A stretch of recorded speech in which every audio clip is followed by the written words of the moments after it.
what to expect at your Orthok consultation. Hey, it's Dr. Play again.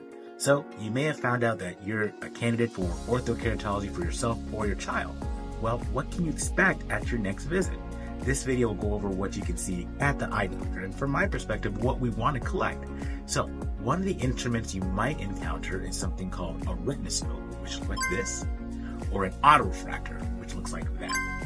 What these instruments do is basically tell the type of refractive error you or your child have. So if you have myopia, if you have hyperopia, if you have astigmatism, all these things that are medical terms for farsightedness or nearsightedness.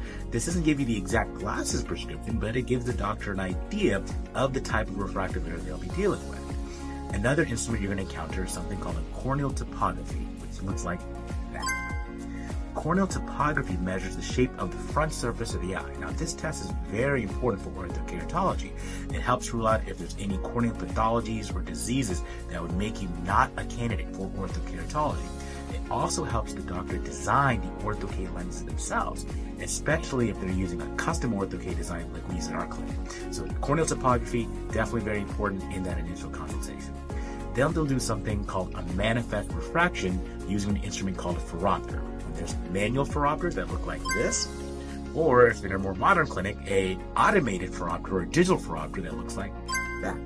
Now, both these instruments are doing similar things. They're measuring the refractive error of your particular prescription.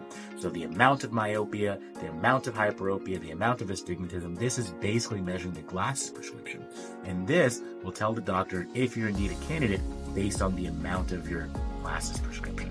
They'll also do something called a biomicroscopy exam or slit lamp examination. And the slit lamp looks like this. So this is the microscope that we actually use in the clinic to make sure that there's no diseases on the front surface of the eye, checking for dry eye, basically overall health of the front eye. So these are some of the common things that you can expect at an initial Orthok consultation. You'll have a retinoscopy or autorefractor, which is done, which again looks like these two instruments. You'll also have a corneal topography done, which looks like that. And then also a manifest refraction using a phoropter, which looks like these two guys right here. So I hope that helps in what you can expect at an initial Orthok consultation. If you have any questions, please let us know. Drop them in the comments. Talk to you soon.